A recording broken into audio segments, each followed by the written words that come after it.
नेपालको पावन भूमिमा अवस्थित श्री पशुपतिनाथ मन्दिर केवल एउटा धार्मिक आस्थाको केन्द्र मात्र होइन, बल्कि यो एउटा यस्तो रहस्यमय स्थल हो जहाँ आधुनिक विज्ञानका नियमहरू पनि फिक्का साबित हुन्छन्। पौराणिक कालदेखि आजसम्म यहाँ यस्ता अनेकौं घटना र तथ्यहरू छन् जसको जवाफ विश्वका ठूला वैज्ञानिकहरूसँग पनि छैन।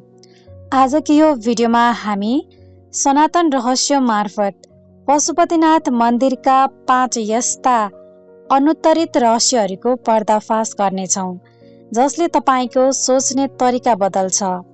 भिडियोको अन्तिम भाग झनै अचम्मको छ, त्यसैले अन्तिमसम्म हेर्न नभुल्नुहोला। रहस्य नम्बर 1, पशुपतिनाथको अदृश्य 5औं मुख। हामी सबैलाई थाहा छ, पशुपतिनाथको लिङ्गका चारै दिशामा 4वटा मुखहरू छन्। पूर्वमा तत्पुरुष, पश्चिममा सधोजात, उत्तरमा वामदेव र दक्षिणमा अघोर। तर के तपाईलाई थाहा छ, शास्त्र अनुसार पशुपतिनाथको ठ्याक्कै माथितिर आकाशतर्फ फर्किएको एउटा 5औं मुख पनि छ जसलाई ईशान मुख भनिन्छ। यो मुखलाई साधारण मानव आँखाले देख्न असम्भव मानिन्छ।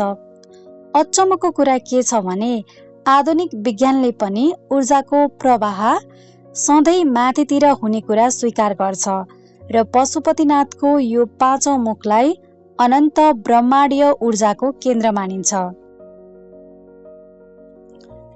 रहस्य नम्बर 2, भूकम्प प्रतिरोधात्मक वास्तुकला। विक्रम सम्वत 2082 सालको विनाशकारी भूकम्पमा काठमाडौँका कयौं ऐतिहासिक सम्पदाहरू भत्किएर माटोमा मिले। तर पशुपतिनाथको मुख्य मन्दिरलाई एउटा सानो चर्किएसम्म पनि भएन। आखिर कसरी? वैज्ञानिकहरूका अनुसार मन्दिर प्यागोडा शैलीमा निर्माण गरिएको छ र यसको जगमा प्रयोग गरिएका सामग्री र काठको सन्तुलनले भूकम्पको कडा कम्पनलाई पनि सोच्ने क्षमता राख्दछ। 14औं शताब्दीमा बनेको यो मन्दिरको इन्जिनियरिङ आजका आधुनिक इन्जिनियरहरूको लागि एउटा ठूलो अध्ययनको विषय बनेको छ। रहस्य नम्बर 3, पारसमणिको रहस्य र मूर्तिको धातु। लोककथा र कतिपय पुराना ग्रन्थहरूका अनुसार पशुपतिनाथको लिङ्गको भित्री भागमा एउटा यस्तो अमूल्य पारसमणि लुकाइएको छ जसमा फलामले पनि सुन बनाउने शक्ति छ। यद्यपि यसको वैज्ञानिक पुष्टि भएको छैन, तर पुरातात्विकविदहरू पशुपतिनाथको मूर्ति जुन ढुङ्गा वा तत्त्वले बनेको छ त्यसको टिकाउपन देखेर अचम्ममा पर्छन्।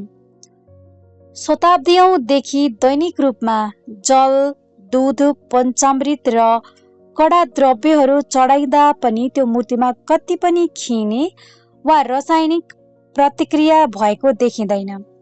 यो कुन विशेष प्रकारको अवैध पत्थर हो त्यो आजसम्म रहस्यकै गर्भमा छ। रहस्य नम्बर 4, गर्भगृहको कडा नियम र सनातन ऊर्जा। पशुपतिनाथ मन्दिरको गर्भगृहमा केवल 4 जना भट्ट पुजारीलाई मात्र प्रवेशको अनुमति छ।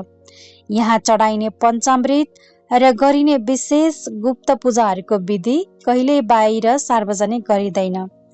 वैज्ञानिक दृष्टिकोणबाट हेर्दा कुनै पनि मन्त्रको निरन्तर उच्चारण र कडा नियम पालना गर्दा त्यो क्षेत्रमा एउटा इलेक्ट्रोम्याग्नेटिक फिल्ड तयार हुन्छ। मन्दिरभित्रको यो कडा अनुशासनले त्यहाँको दिव्य ऊर्जालाई शताब्दीऔंदेखि बिना कुनै अवरोध जोगाएर राखेको छ। रहस्य नम्बर 5, पशुपतिनाथ र केदारनाथको जोडिएको शरीर। शिवपुराणका अनुसार जब भगवान शिवले पाण्डवहरूबाट बच्नको लागि महेश अर्थात् भैँसीको रूप धारण गर्नुभयो तब उहाँको शरीरको पछाडिको भाग भारतको उत्तराखण्ड स्थित केदारनाथमा प्रकट भयो र उहाँको मुखको भाग नेपालको काठमाडौँमा पशुपतिनाथको रूपमा प्रकट भयो।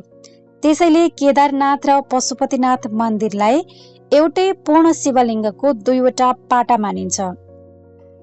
अचम्मको कुरा, यी दुवै मन्दिरको भौगोलिक संरेखण र दुवै मन्दिरमा गरिने पूजाको परम्परा र पुजारीहरूको छनौट प्रक्रियामा अचम्मको समानता छ, जसले यी दुई देश बीचको आध्यात्मिक भूगोल कति कडा अनुसन्धान गरेर मिलाइएको थियो भन्ने कुराको प्रमाणित गर्छ। यी थिए पशुपतिनाथ मन्दिरका ती 5 रहस्यहरू, जसले हाम्रो सनातन धर्म र विज्ञान कति गहिरो गरी जोडिएको छन् भन्ने कुरा देखाउँछ। तपाईलाई पशुपतिनाथ मन्दिरको कुन चाहिँ रहस्य सबैभन्दा बढी अचम्म लाग्यो? तल कमेन्ट बक्समा पक्कै पनि लेख्नुहोला। यदि तपाईँलाई यो तथ्यपरक जानकारी मन पर्यो भने भिडियोलाई लाइक र सेयर गर्नुहोला र यस्तै नेपालका लुकेका धार्मिक रहस्य, अघोरी र बुद्धका सन्देशहरू निरन्तर हेर्नको लागि हाम्रो युट्युब च्यानल सनातन रहस्यलाई अहिले नै सब्स्क्राइब गर्नुहोस्। जय पशुपतिनाथ।